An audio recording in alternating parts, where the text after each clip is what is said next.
we look at kind of how they've played these last few games. I talked earlier about the way that they've kind of been able to string together good games. I think that's long gone, right? For a bit there, look, we were kind of in, la la land, thinking that they were going to be able to pull something out. But when a team kind of plays with that, here it is again, cohesiveness, they make you believe, and that's the trend of this Maple Leafs era.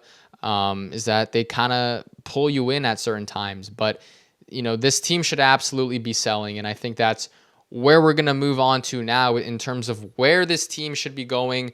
What direction should they be going in? Should they be selling? Should they be buying? No, they should not be buying. They should be absolutely selling. This is a team that you need to try to finish in the bottom 5 in the league, because your first round pick, because of the Brandon Carlo trade that I talked about earlier, is now that first round pick that you have this year is going to Boston if it falls outside of the top 5, right? It's only top 5 protected. You didn't think you were going to be in a situation where you were going to be, that first round pick was going to be a good first round pick. We all thought the Leafs were going to make the playoffs this year, and that first round pick was kind of going to be, 28th, 29th, whatever, a late first round pick.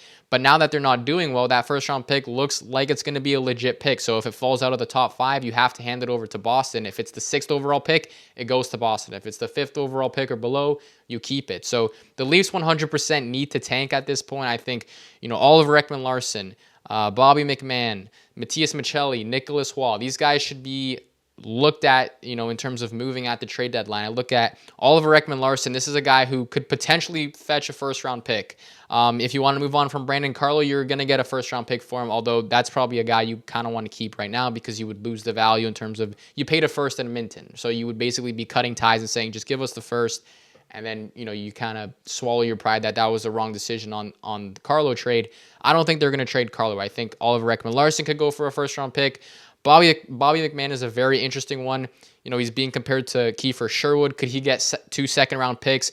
I've thrown out the idea, what if you retain 50% on Bobby McMann's $1.35 million salary? You get that down to $675,000, and then that's a $675,000 player, which is below league minimum, and you're getting 25 goals out of a 6'1", 6'2", speedy, guy who can play on your third line. He's good defensively. He can play on your second line because he's a good complementary player.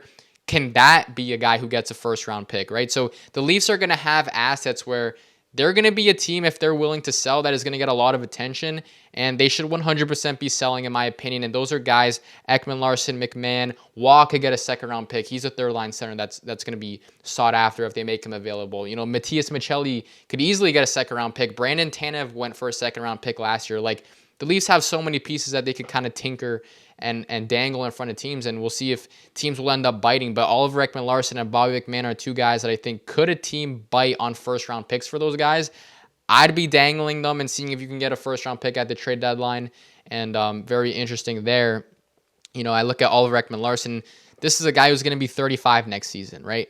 With another 2 more seasons after his deal. So there's no reason for you to really keep this player.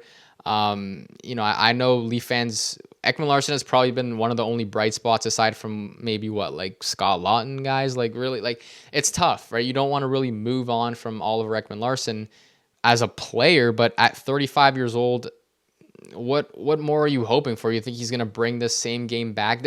If the Maple Leafs fail to capitalize on trading Ekman-Larsson, it's a colossal failure. I wouldn't know how to put it any other way. You're a team that's fallen out of the playoff race. You have a 35-year-old defenseman who has been seen as a third-pair defenseman for a little bit, some time here. He's kind of rejuvenated his career, got himself to where he's playing amazing. Okay, time to buy and not buy, but cash in, I should say, on that player. And, he's kind of had a lucky season. Matthews fan on Twitter at @MatthewsFan_. His 5-on-5 shooting percentage and his on-ice shooting percentage are insanely high. He says taking emotion out of it, selling high on him would be the right play. The clock will strike 12. I 100% agree, right? This is a player who it's going to come where next season, if you don't get the same Ekman-Larsson, you're going to be looking at why didn't we sell this player at 34, soon to be 35. That's about the easiest sell you could possibly imagine in terms of maybe you want to hold on to Bobby McMann and you can get him at a good cost. Maybe you want to hold on to, Nick Waugh or Scott Laughton. But Oliver Ekman-Larsson, that's a player that should absolutely be cashed in at the trade deadline. 1000%. And especially if you can get a first round pick for him. So that's kind of my vision on where the Maple Leafs should go. Obviously, I think I would hold on to Berube till the end of the season. I think, at the end of the day, at this point, the goal should be to lose, and Craig Berube is helping this team lose. I know that sounds terrible, but it's the truth. Pete DeBoer is a guy who I think is going to be in those conversations, even though, that report came out that he's not trying to take Berube's job. I think if this happens in the offseason where Berube is fired, why wouldn't Pete DeBoer be at least interviewed, right? Jim Nill has been thrown out there. He's been, fantastic in Dallas for the most part. Could he be a guy that the Maple Leafs look at? Can they internally bring in Brandon Pridham and make him the GM if they decide to fire Craig Berube right now? There's so many decisions that they can make, but I think I would keep Berube for the rest of the season, and then maybe you kind of fire Tree Living and let a different GM do the retool. But at the end of the day, I think more of what's going to happen with this team is going to be in the offseason.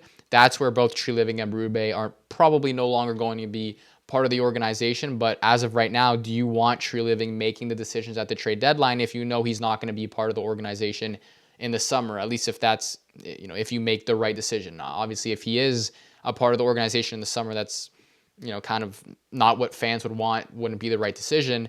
So why would you kind of let him make the next moves if you know he's going to be out the door soon because he hasn't met expectations? It's kind of like just, pull the mat out of under his feet and just get it over with.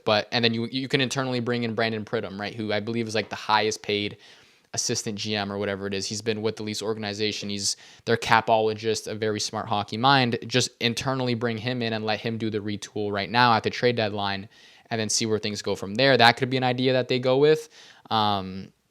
But yeah, the organization's future is going to be very different, right? For a lot of Leaf fans, it's tough to imagine. I think for Leaf fans, it's kind of bittersweet. I think, what was it? Leafs Talk I was watching the other day, and, Kipper was born actually. Bittersweet, and although they lost, and it's kind of tough to see the team struggling.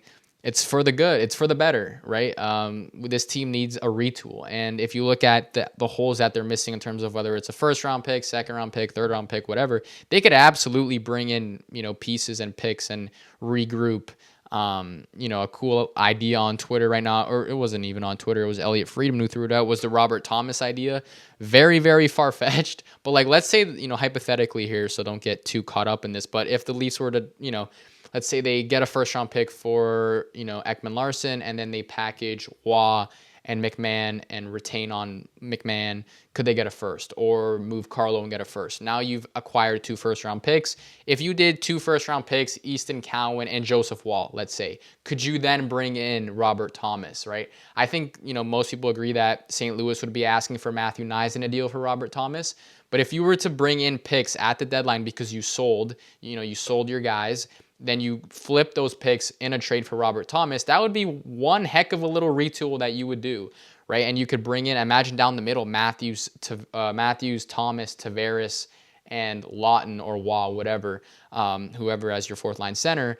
That could be an idea, and that's kind of where I want the Leafs to kind of think, internally and with their management, is build these creative ideas. Can you bring in Dougie Hamilton for practically free if you take on a lot of his cap hit? Then go and do it. He's a guy who can run your power play. He's a right-hand shot. He's got a big slab shot, right? We don't have that. The Leafs don't have that on their team. So be creative in the way that you do this retool. I don't want them to just sell on Ekman Larson, sell on McMahon, and call it a day.